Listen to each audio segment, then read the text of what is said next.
Good evening, Mr. Anand. It is an effort by Mehta and Mehta Insolvency LLP to connect with all IP.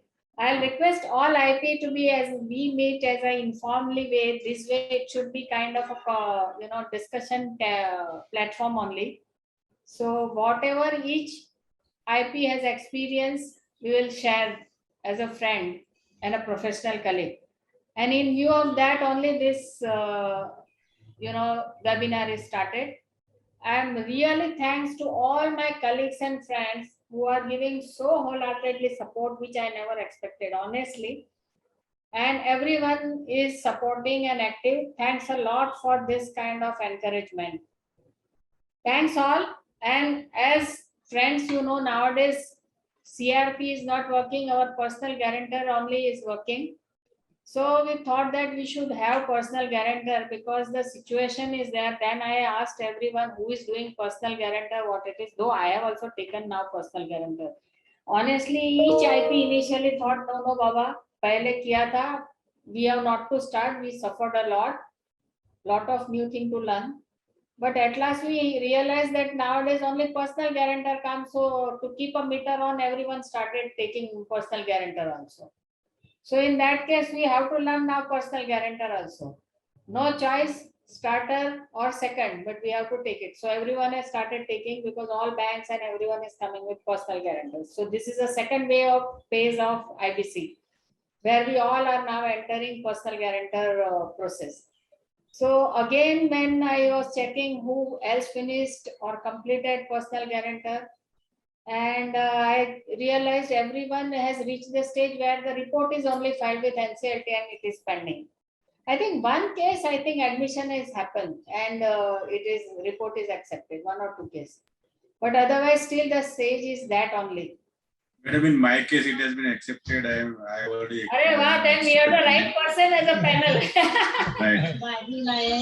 Even I already invited advertisement also given in the newspaper. Then accepted the claim. Now I am in process of calling the first meeting of creditors, and repayment plan is here. My this personal guarantee saying is giving me repayment plan, but he is not giving it. He just delaying the matter. He is delaying the matter in providing that repayment plan. But still, I have already filed with the NCLT what was the list of creditors as well as the report under section 106, and everything has been done by me. So, okay. To that extent, I am fortunate to have this. So since we got another case is yet to I think admitted. But two cases are there with me, and two are I am processed. I'm already filed the consent, but it is still on negotiation stage. So total 3-4 cases. I am just Yeah. Thanks a lot. Thanks a lot, Hemant bhai, for your time. Yeah. So Sanjeev is on another webinar, 4 to 5. He said that he is joining. So maybe it is extended like us. So we can't wait because we have to finish. So we have to start. As and when he can join it, and we will, of course, we're privileged to have his experience and knowledge. So meanwhile, let's friends, we start today's webinar, the second part of personal guarantor. In last session, we talked about the preliminary report and repayment plan and all that. So now the today's session will be on COC and repayment plan submission and acknowledgement and approval otherwise by NCLT and all that stage. So friends, Mr. Hemant. Honestly, I forgot that I have to formally introduce Mr. Hemant. Mr. Hemant is also IP, chartered accountant with several years of experience in various audit, forensic audit and all that. He is IP, but I will introduce him more as IP. And he is successful IP and he has worked on the personal guarantor. As he mentioned, he has already issued the advertisement and also in the stage of preparing repayment plan. Hence, welcome Mr. Hemant bhai to this webinar. Thanks a lot for your time. Thank you, ma'am. Yeah, and Mr. Sanjeev, everyone knows SBI. As and when he joins, surely we will contribute. And let's start today's session without delay. Over Jasveen, over to you, Jasveen. Jasveen, just brief what we discussed last in 5 minutes only. What we discussed, not much time. Dipti hello Dipti Ben. Yeah. હેમંતભાઈ ને happy CA day કેવું જોઈએ? Okay, happy CA Thank day. you. Those chartered accountants who are All CAs, happy CA day. Yeah. Thank All you. CA, happy CA day. And yes, Mr. Malik, thanks. All CA, happy CA day. Okay. Yes. Yeah, Jasmine, you can start your presentation. Thanks everyone for your sharing.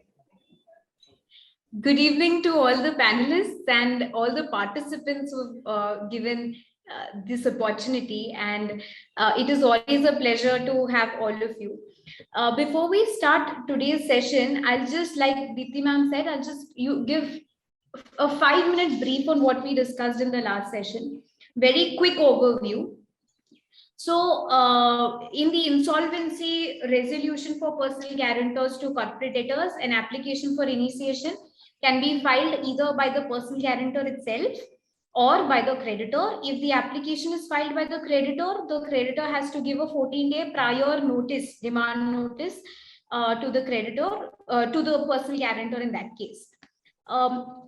Thereafter, depending upon whether the application is being filed through the resolution professional or not, the adjudicating authority shall, within 14 to 17 days from receipt of the application, appoint a resolution professional in the matter, and the resolution professional shall be served with a copy of the application, if not already served, within 3 days of his appointment.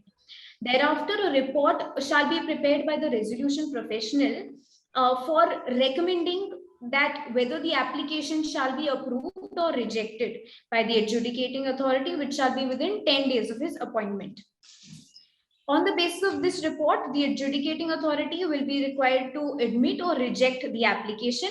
In case of rejection, if the report of the RP states that the application was with the intent to defraud creditors or the resolution professional, the personal guarantor can directly be taken to bankruptcy. In other cases where the application is admitted, a public notice shall be issued by the adjudicating authority within 7 days from the admission of the application. This public notice is to invite creditors on a whole to submit their claims against the personal guarantor. 21 days time shall be given to the creditors for submission of their claims, and on the basis of the claims received as well as the information in the application, the resolution professional shall be required to prepare a list of creditors. The personal guarantor shall itself prepare a repayment plan in consultation with the resolution professional, and the brief contents of the repayment plan will include terms of repayment, source of funds that will be utilized, how the personal guarantor intends to make the payments to the creditors, and details of the excluded assets and excluded debts of the guarantors and other terms and conditions. On the basis of the repayment plan received by the personal guarantor, the resolution professional shall prepare a report on the repayment plan within 21 days from the last date of submission of claims by creditors. This is where we stopped last time. The report shall state whether the meeting of creditors is to be summoned or not. Now we'll analyze what and how is the meeting of creditors required to be conducted by the resolution professional. So a 14 days prior notice shall be given for any meeting of the creditor. RP shall be required to preside over all the meetings, as in case of the COC meetings as well. The RP is to preside over all meetings. Roll call shall be taken at the beginning of the meeting itself. And since these meetings are extremely sensitive in nature, no unauthorized access shall be allowed to such meeting of creditors. The meeting can also be called on the request of creditors having 33% voting share. Okay. Thereafter, what would be the contents of the notice for calling the meeting?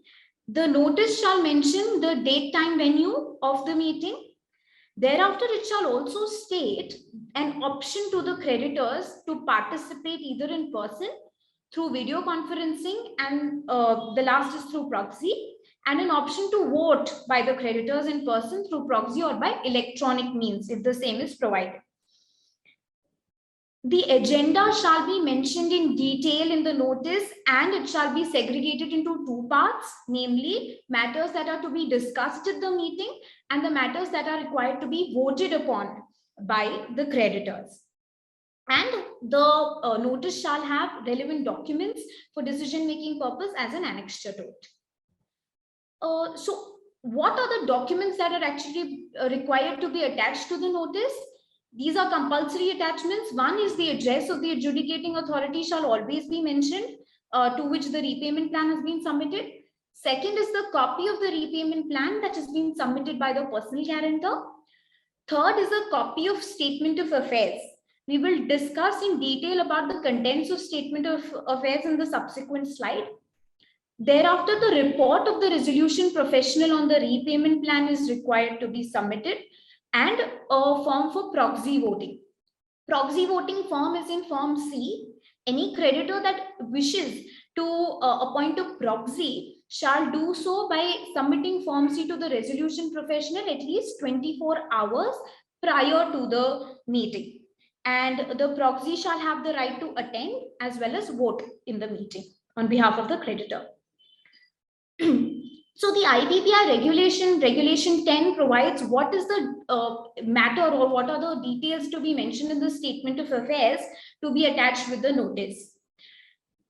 In a brief overview, it contains all the assets, liability position and income position of the personal guarantors.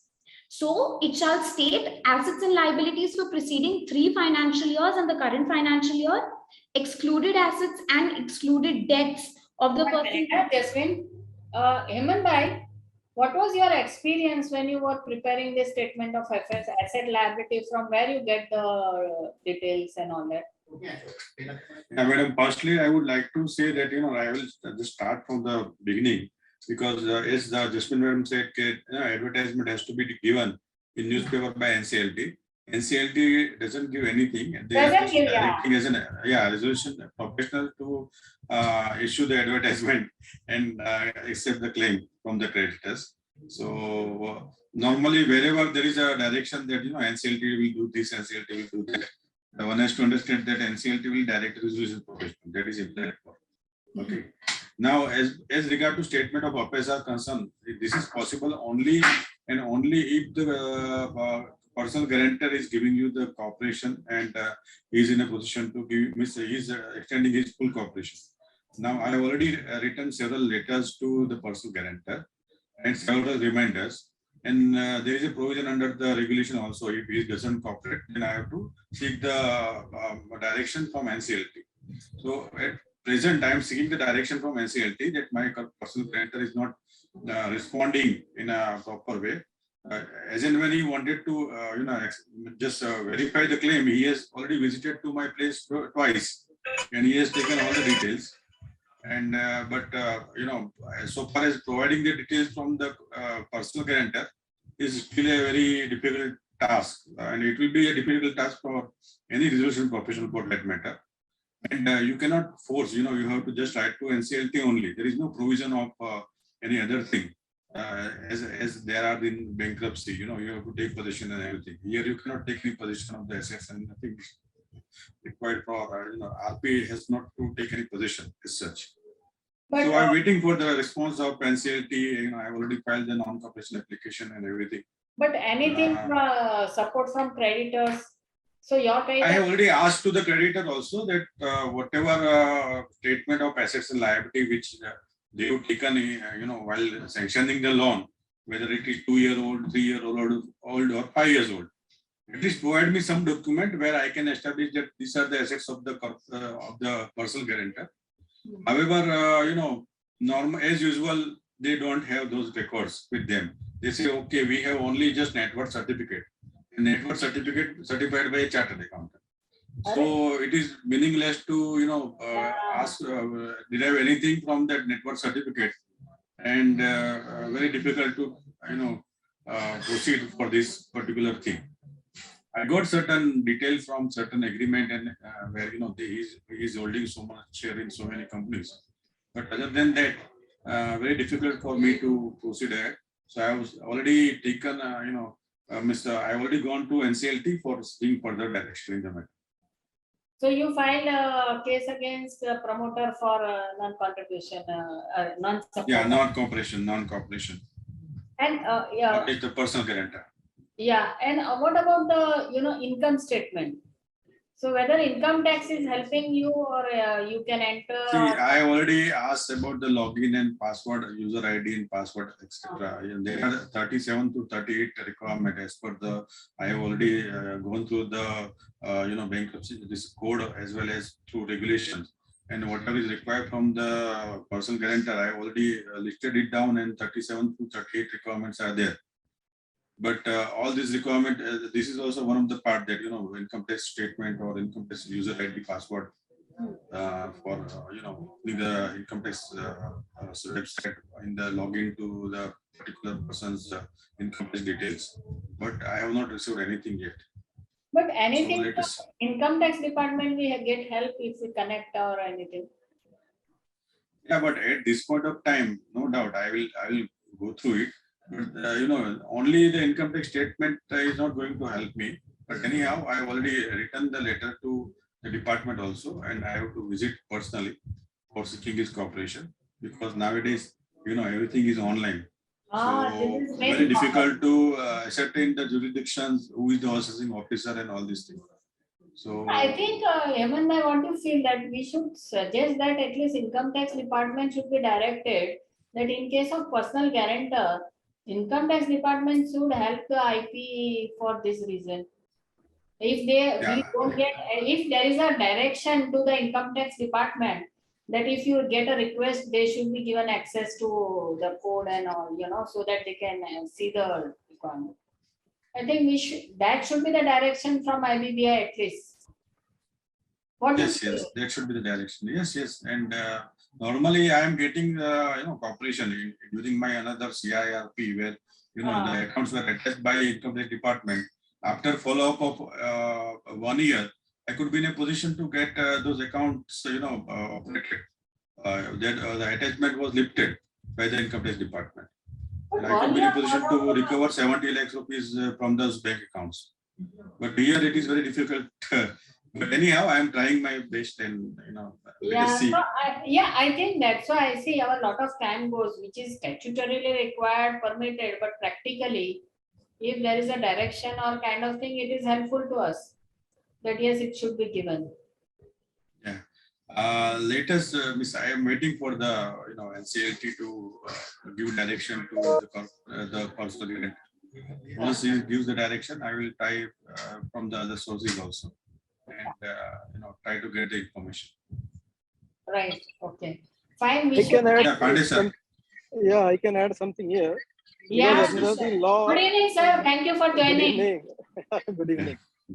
So basically, under the law, RP is not entitled to do any investigation. That is a handicap for the RP. He doesn't have the information. It is difficult to get the information. At the same time, he cannot do any asset search or anything. Yeah. But in State Bank, we have tried to find a way out. So why not the State Bank or the bank do the asset search? No, why should we leave it to RP?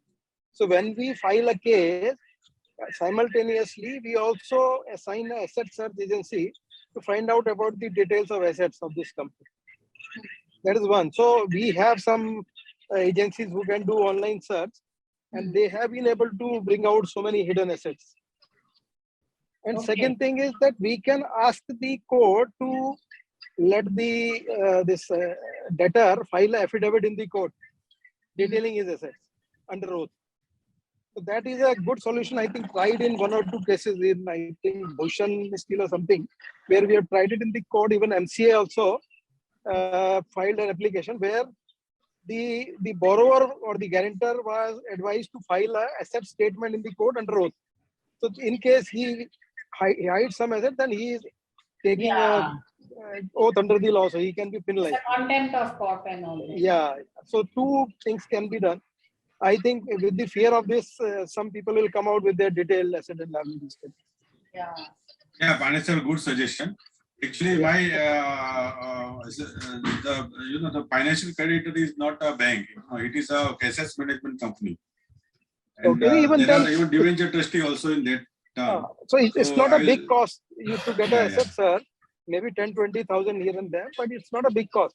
But it makes Yeah. a lot of help. It brings a lot of value to the asset. Okay, okay. I will approach personally for having the contact number of the gentleman. Yes. Thank you for input. Pandey. So we will take the help of sir if for this kind of search is required, because it's fine 10-20,000, but if we achieve something, we all IP are always ready to achieve the result Yes. and work extra mileage. Yeah, Jasveen, go ahead. Sorry. Yes, no worries. Thank you, Hemant sir, for your practical inputs, and Sanjeev sir as well. So, as we've seen that the statement of affairs is actually a very detailed one, wherein the details of the income statement, income tax return, creditors, etc., is to be given. Further, it goes on to state that the details of the financial statements of the business owned by the guarantor or the firm in which the guarantor is a partner shall also be provided. So it is going to be a task for the resolution professionals to consolidate all these details. Moving ahead, voting right. So the voting share of the creditors shall be in proportion to the debt that is owed to them. Thereafter, the creditors that are not entitled to vote shall be the creditors in respect of debt for unliquidated amount, the name of the creditors that is not mentioned in the list of creditors, and the third is an associate of the personal guarantor. We've taken up the definition of associate in the first session, which will include the immediate family of the PG, the relative of the PG, and the partnership firm in which he's a partner, etc. The quorum for the meeting of creditors shall be creditors representing 33% of voting share. They can be present either in person, through proxy, or by video conferencing mode. The RP shall ensure that the quorum is present throughout the meeting. Minutes of the meeting shall be circulated to the creditors within 48 hours of conclusion of the meeting, same as in case of COC, wherein a detail of the proceedings of the meeting is to be briefed and mentioned in the minutes. The name of the creditors that were present, the resolutions that were put to vote, and the creditors that have voted for, against, or abstained to vote on the resolutions shall be mentioned in the minutes. Voting by secured creditors to the repayment plan. So a secured creditor can either participate and vote in the meeting on the resolution plan, or it can retain the enforcement right to its security. They can never do both. So if a secured creditor decides to vote and participate in the repayment plan, his right to enforce security interests shall be forfeited. So just on a lighter note, it is said you cannot have the cake and eat it too. Approval of repayment plan. The repayment plan or any modification to the plan shall be approved by a majority of not more than 3/4 in value of the creditors that are present in voting at the meeting of the creditors. Now, this voting can be done either by themselves or through proxy as well at the meeting. So once the creditors have voted on and decided on the repayment plan, the resolution professional shall be required to prepare a report of the meeting of creditors. The contents of such report shall be whether the plan has been approved or rejected and the modifications that have been made in the plan, the resolutions proposed during the meetings and the decisions taken by the creditors, the creditors that were present in the voting record of all the creditors during all the meetings that were conducted for this process, and the discretionary power that they can mention any other information as the RP may deem fit that they require to get reported to the adjudicating authority regarding the meetings that were conducted. This report shall be given to the personal guarantor, creditor, as well as the adjudicating authority. And here comes the most important timeline. The repayment plan along with the report is required to be submitted to the adjudicating authority on or before 120 days from the resolution process commencement date. Commencement date will be the date of admission of the application. by the adjudicating authority. So calculation of 120 days from that date. So it can be say, just in 1 minute to that slide. Yes. It can be say that it will contain the repayment plan, then application approval rejection. It's kind of minutes only basically. Right? It looks like a minutes only. Yes, kind of minutes, but also specific reference to the plan also. Yeah. Also be required. Okay. Yeah. Please. And the last is discretion given to RP. So any other matter that they require about creditors or information about creditors, that can also be. Yeah, that discretion otherwise in minutes is not there. Yes, absolutely. Right comment, right point. Yeah. So order by the adjudicating authority on the repayment plan. So once the repayment plan is approved by creditors, then the RP shall submit a report. Thereafter, on the basis of such report by the resolution professional, the adjudicating authority can decide on the repayment plan and approve the plan as it is or with modifications as well. So the adjudicating authority may also direct the resolution professional to reconvene the meeting of creditors if it thinks that the plan requires certain modification. Now the question arises, if we go back to the report that was submitted by the RP on the repayment plan itself, there the RP had the right to recommend a meeting or not. So what would happen in case where a meeting of creditors is not actually summoned during this entire process? Then in that case, the RP will have to submit the plan along with its original report on the repayment plan. And on the basis of these two documents, the adjudicating authority will pass an order to that effect. The order of the adjudicating authority may also have specific directions as to implementation of the repayment plan. Effect of the order on the repayment plan. If the adjudicating authority approves the repayment plan, then it shall be considered or deemed as if the debtor, that is the personal guarantor itself, had proposed this plan originally, and it shall be binding on the creditor as well as the personal guarantor.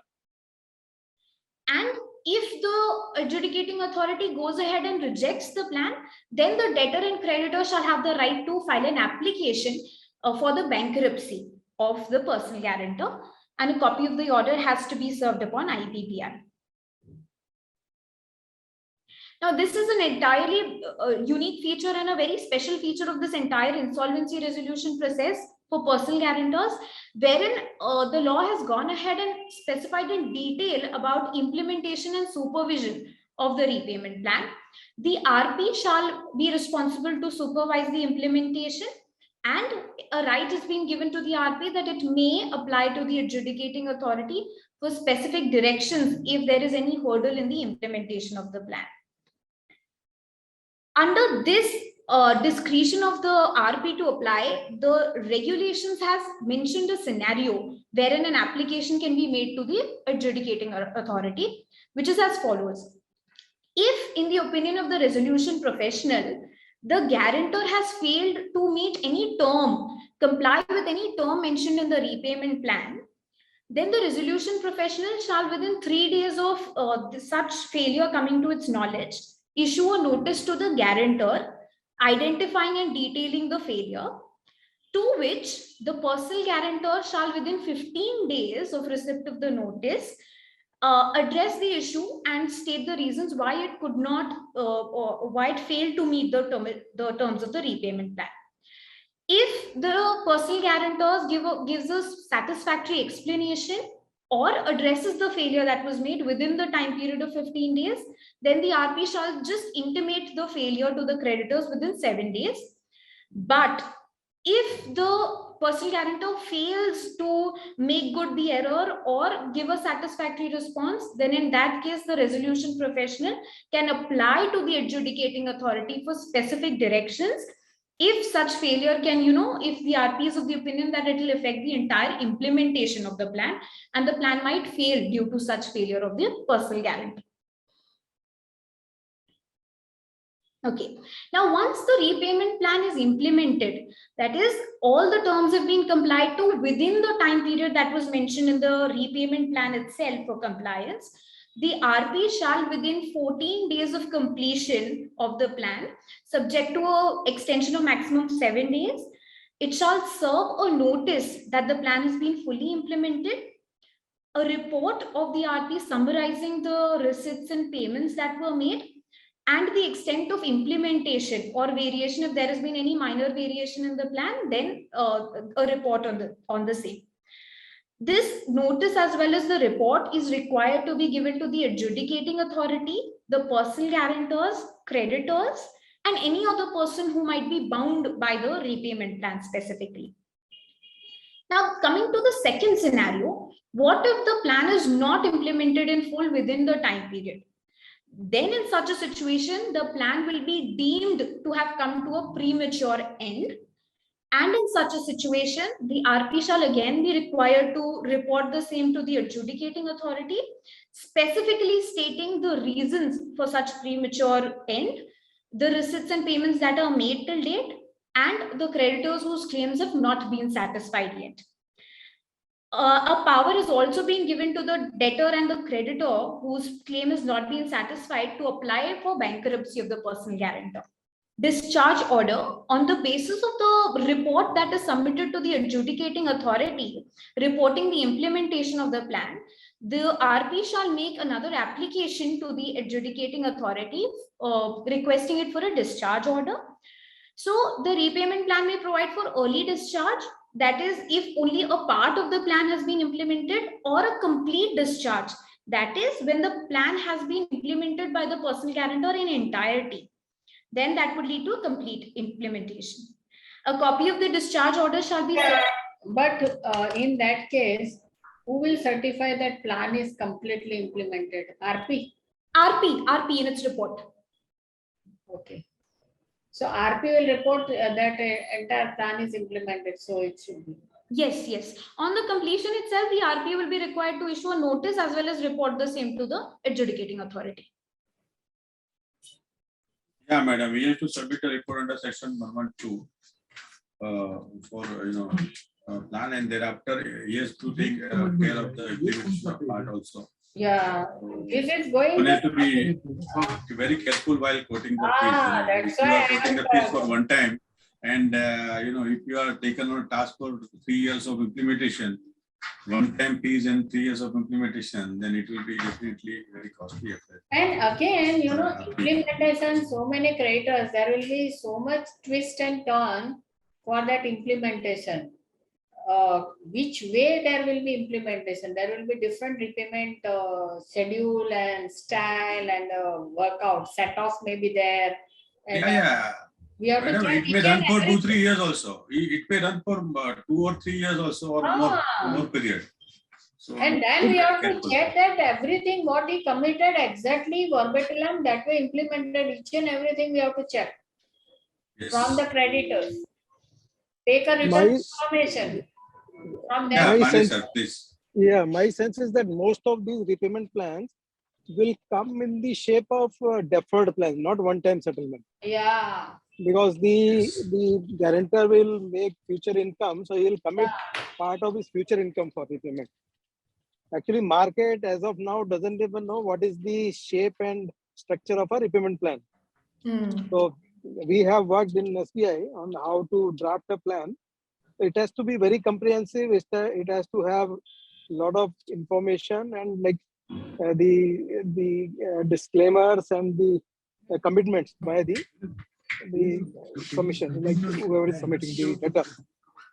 Yeah, so it is one area which is not yet explored, unexplored area.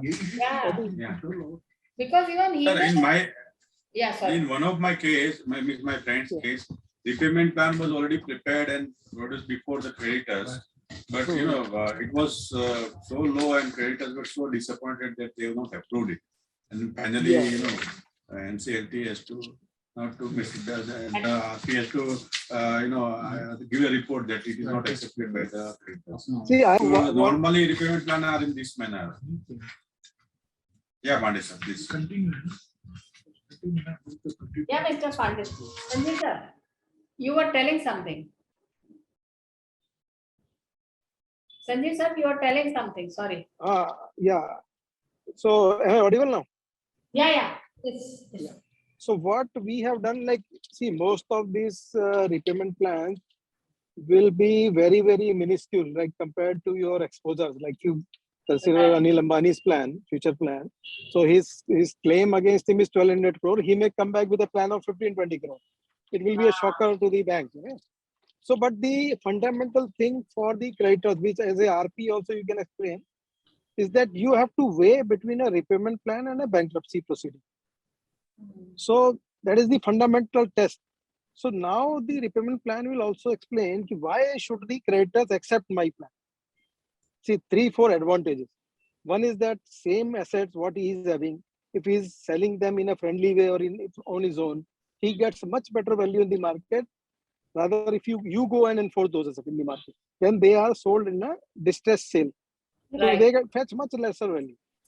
Similarly, he may be having many assets like gold, diamonds, or maybe other hidden asset, which only he is able to trace and then dispose.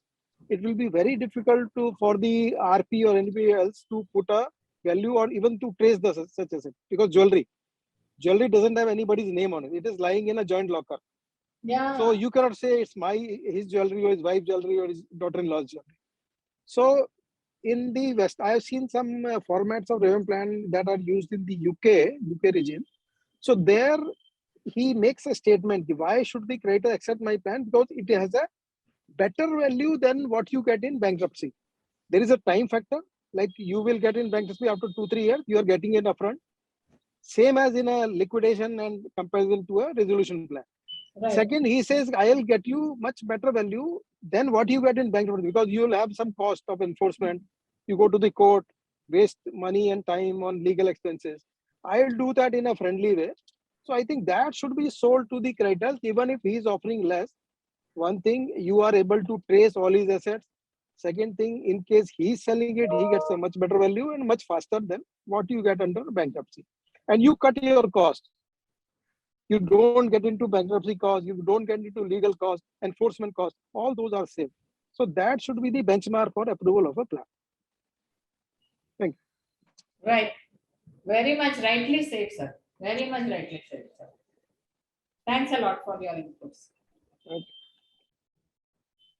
Yeah, Jaswin.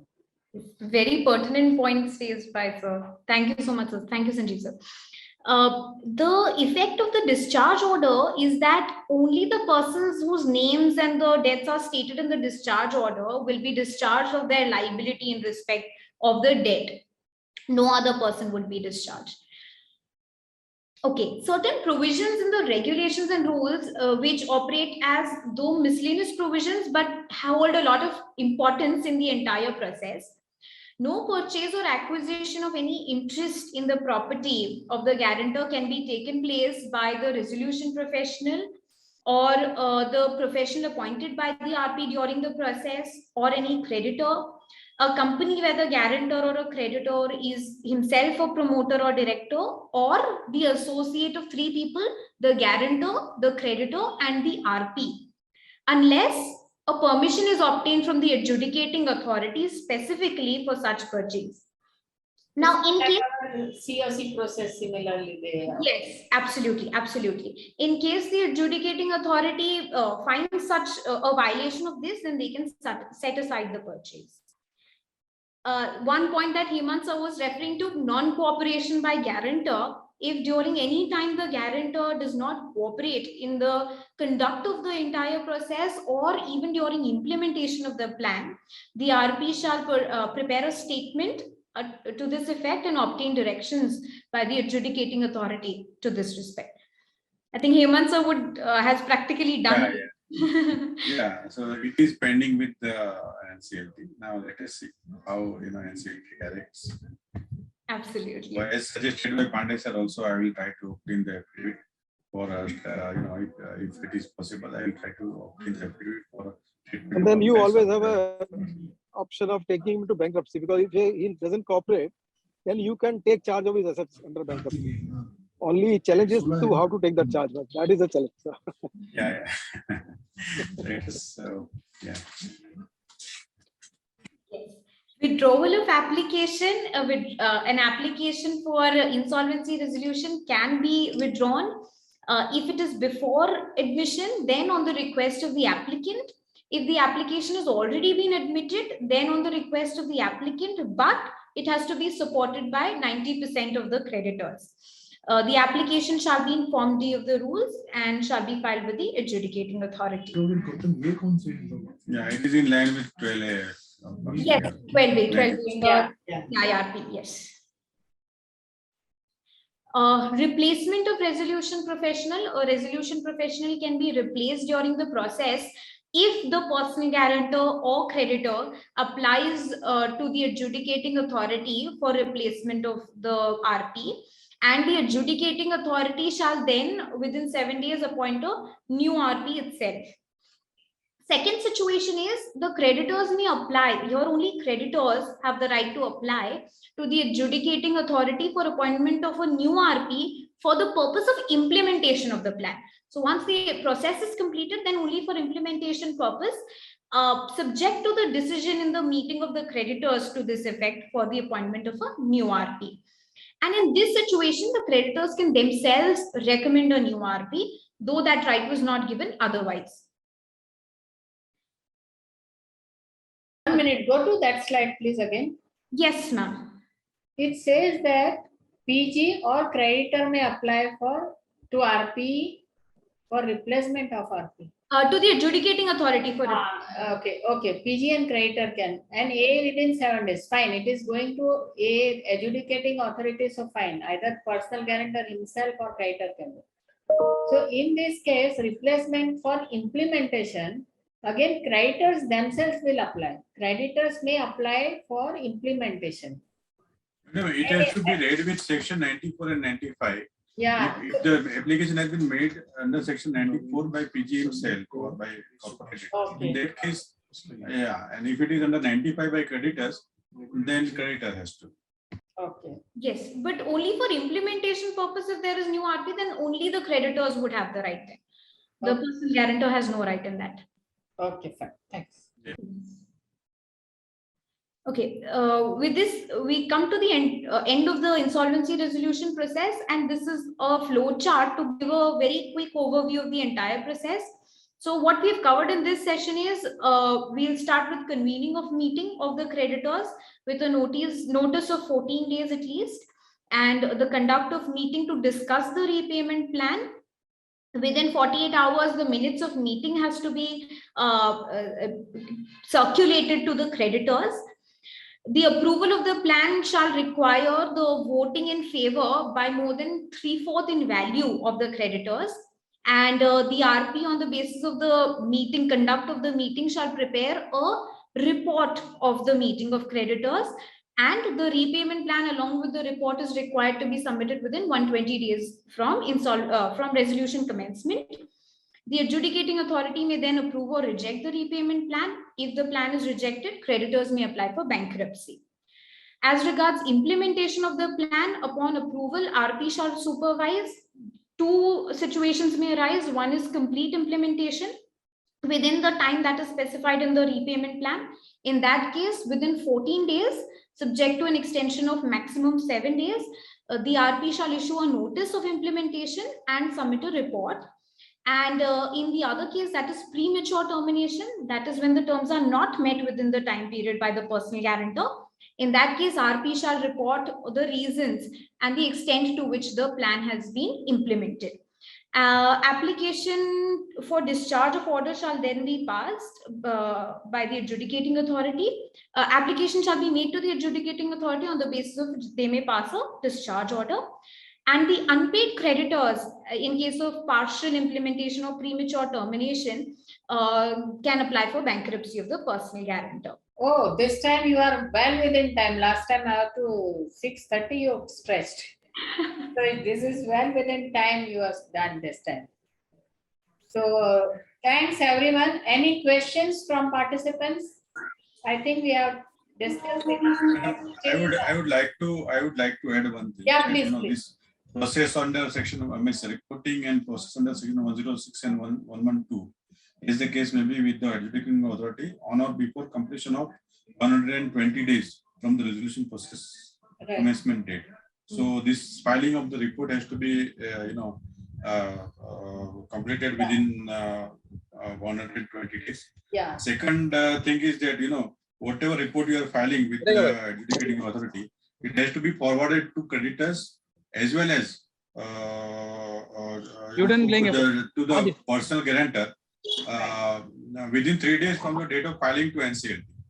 So these are the additional things which has to be complied with. So let me just discuss this thing also, because I already submitted that report under 106 to all the stakeholder. That has to be filed within 3 days from the date of submission to NCLT, creditors as well as to the personal guarantor. Okay. Okay. Thanks, Ms. Hemant bhai. Sanjeev sir, thanks for your time, even though you were busy in other webinar. Sir, next. Excuse me, ma'am. Can I ask a question? Yeah, please. What happens if the repayment plan is not given by the guarantors? The same. Sir, I am facing the same situation. So I am also applying under Regulation 22, to the adjudicating authority for direction. Now, either adjudicating authority may call the personal guarantor and request him to ask him to provide the repayment plan and provide all the details as the case may be required for the purpose of resolution. And if he is not providing, in that case, you have to go under Chapter 4. That is a bankruptcy, and that they will, creditor or the person has to go under Chapter 4. As far as I think the law is concerned, it is absolutely silent on this matter. Right, sir. Right. It does not talk about anything. Actually, we had about 6 cases last week on the same matter, and we had discussed with quite a few professionals, and there was absolutely no mention anywhere if what happens if a repayment plan is not received. So no, then, I think let me complete, please. Sanjeev sir, let me complete. yeah, sure. As per the law, and I do not find anywhere there is a compulsion on the part of the personal guarantor or on the part of any responsibility on the resolution professional. See, as far as resolution professional is expected to file his report on certain dates, and when the resolution plan is received, he has to file on that. When the resolution plan is not received, he has to file on that. And based on that, we have filed the report. And we had a final hearing on the matter also yesterday, but unfortunately, because time was not sufficient, the hearing is extended. And we suppose that it will be concluded with this itself, and the NCLT will give a judgment saying that the creditors or debtors may go for the bankruptcy. This is what I just thought to share with all of you. So, Right, sir, right. So you have filed that report that no repayment plan is received, Yes. and that you have submitted report to the NCLT with necessary Yes. thing, and you expect the necessary direction, then let NCLT give direction either for bankruptcy or whatever it is, right? No, see, as far as there is no direction as to the limited understanding of me for the law is that. See, whether a repayment plan is there, if the repayment plan is there, then a resolution professional will ask the acceptance or rejection of it. So this is in a situation very clear when repayment plan is there. Now, when there is a no repayment plan, still I have to give a report, and I would understand that no repayment plan means a repayment plan which is not acceptable. And based on that, the insolvency process, resolution process will end here. And we are entitled, probably the order would mention that the directors and the creditors are entitled to apply for the bankruptcy. Yeah. There's one more thing which, madam, I can supplement some more thing because I have been handling 6 cases. So I just want to share this experience which will be useful for each one of us. Thanks a lot. Thanks a lot. Yes, sir. So what I'm also saying is that when you are saying now about the repayment plan, see, the repayment plan is not vis-a-vis what is my liability is. See, the repayment plan in a personal guarantee is only about the unencumbered assets available with the personal guarantor. So the bankers are only interested to see the intention and the reality of the personal guarantor to the assets which are yet unencumbered, which are free from any charges. That is what is only possible for a guarantor to offer. My liability may be 1,000 crore, but my assets which are unencumbered may be 2, 3, 4, 5 crores. And the banker know it well. The second point which I want to mention is somebody was talking about an investigating agency. See, we are dealing with State Bank of India and Sanjeev ji is here. Now he is the boss. So he knows everything. When the State Bank of India himself was not having the wherewithal to know about the assets which is there about belonging to the personal guarantor. And you may know, all of us know as a professional that every year banks are asking a net worth statement from the guarantors. And the net worth statements are there for 10, 12, 15 years in their files. There cannot be suddenly an assets coming from nowhere. All these assets are always generally known to the bankers. So an RP, in my humble opinion, need not stress so much to go for an investigation, because even today the banking system does not have that sort of an investigating mechanism and the permissions. Right now, only in a recent last 1 year, only State Bank of India started empaneling such agencies. So let us look at the law the way it is and not become too ambitious on and take too much of responsibility which is not cast upon us. This is what is my humble submission to this August gathering. Yeah, Mr. Anil, I will definitely I will supplement you. You know, I also right now submitted a report under Section 106 stating that I have not received the repayment plan so far, and I have called a meeting of the creditors also for updating them about the status of this particular assignment. And if I receive any repayment plans subsequent to this notice, I will definitely put it before the NCLT as well as to the creditors meeting for discussion. And second thing, as you said, that claim as well as assets have no meaning. Last time also I said that claims are like a water in the swimming pool, and assets are like a tub of water. From the swimming pool, you are just taking a tub. So it's like that. What the person is concerned, personal guarantee is concerned, he has to offer only a tub from the swimming pool. That is what in majority of the cases the situation is like that. So let me share my understanding of the situation. Yes, sir. Yes, sir. Pandey, sir. Please. So basically, if you have understood the law, the repayment plan, it is a opportunity given to the guarantor to settle with the creditor. So let us understand the fundamental of law. Yes. It is not something that he has to give. It is an opportunity given to him. Right. It's purely a compromise settlement offer, that whether he wants to settle with the bankers or want to go for bankruptcy. So it is an option available to guarantor whether he want to enter into a compromise settlement, any kind of settlement, which is a repayment plan.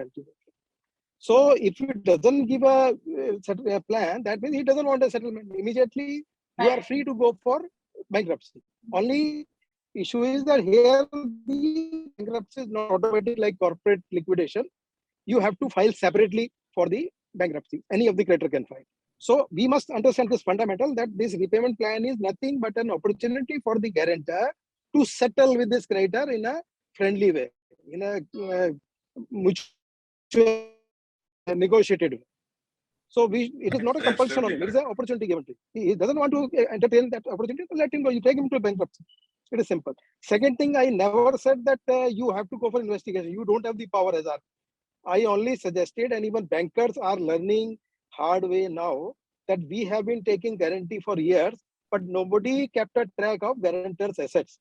Now it is time we are also emphasizing with the branches, keep on updating the assets of the guarantor every time to do the renewal, take a fresh assessment, fresh appraisal, do some investigation, and then bank is free to hire a search agency. RP doesn't have the power, but creditor always can do that. As a bank, we can do that, and that will add value to the process. That's all. Thank you.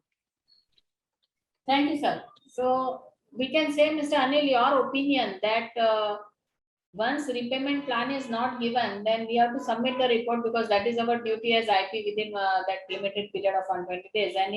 And we have to state that repayment plan is not received. And as Sanjeev sir said, since he has not exercised the opportunity, it should go for the bankruptcy. And that should be the direction of the NCLT, that you file necessary application for bankruptcy. Ma'am, I can add something more which is still simpler. Yeah. it is very still simpler that, like what Pandeyji very clearly said, so that it is just like, this personal guarantee is nothing but an improvement on the corporate guarantee. The assets which is already pledged by or hypothecated or secured by a corporate to a lender, this personal guarantee just is an additional factor to give a comfort to the banker. And it is only to bring a stake, the skin in the game of the promoters or the directors. That has been the concept all the time. And of course, Pandeyji would really, vouch for that. Now, whatever is the assets which are unencumbered, let me share my personal experience where a banker told me that, boss, this man has got a one plot or a one flat which is not encumbered to us. Let him tell that I am willing to offer it as a security right now. That itself is a resolution plan. That itself is a repayment plan which can go forward and you can get it approved. This is again my opinion. Everything has to be tested. Yeah. I will share an experience in one of my CRP cases. I am just preparing. I have already prepared the resolution plan on behalf of resolution applicant, and he in that company is a toll collection company. Now that toll collection company, the tenure has already expired, but to save the personal guarantee, what effectiveness of personal guarantee is like, to save that personal guarantee of the promoter, they want to, even though company doesn't have any future of collecting the toll furthermore, they are, trying to give a valuable consideration to the bankers as well as to the financial creditors. That if you are dropping my personal guarantee and I am ready to offer you, this much amount, even though this company doesn't have any future. So this is the effectiveness of personal guarantee where the individual assets are very, very far high, say 100 or 200 crore like that. Yeah, it's very much. This all settlement and all that because of personal guarantor threat only. Because they are worried. But yeah, so it is very effective instrument for those who are possessing those kind of assets. Yeah, but in that case, let's discuss that. Then in that case, personal guarantor invocation should give some good result. Otherwise, the personal guarantor will think that, okay, nothing happens in personal guarantee invocation. May I supplement, madam, on your point? Yeah, yes. Please. See, in Chennai, we had conducted a program in personal guarantee only with bankers and insolvency professionals. And the real intention or what was the expectation was that this personal guarantee should really act as a you can say like a sword at the head.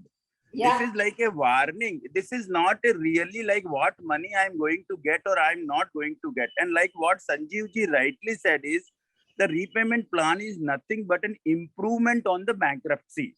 See, suppose you are going to sell my house in the bankruptcy, which you may get you 20,000 rupees. And I'm willing to give you 20,000 right now by asking Dipti Mehta ji to support me and get my house buy it out. And that is the repayment plan. So this is how it is going to work. And one more thing, madam, I think everybody has been very gracious in this forum that nobody is talking about the fee and we are only talking about the responsibility we can undertake. No, I just don't want to debate on you, but let me tell you today's experience itself that I have been offered by one of the bankers. Then they are saying that there are people who are willing to take this assignment for 20,000 rupees or 25,000 rupees per month. And we are talking about investigating for the assets of the personal guarantor. Look at what is real in this. We have to meet both the ends. Not worth to take, sir, because it's amount to, whenever you face the personal guarantor, like you are an enemy to him.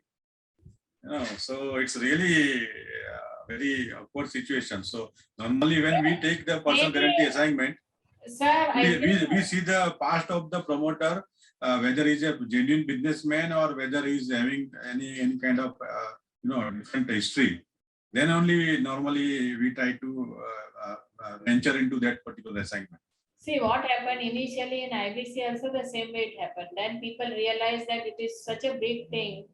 So slowly it will settle. Maybe there are so many IPs and the IBC box due to Corona has not cropped up. So I think it will happen, but it will settle. It can't go on this way for a long. So everyone is tasting. Honestly, bankers are also telling for us, we know that nothing we are going to get on. That's why we set additional cost. Because as we ourselves are discussing how to find the property from where it is and what from where you will recover. Okay. And the repayment plan is very rare chance of implementing and all that. So for banker or any creditor, it is extra cost as the last chance if possible. So they want to take it as a last chance and not to spend much. Not hopes, big hopes are there. For IP also, we are telling that, okay, nothing is there, let's take something.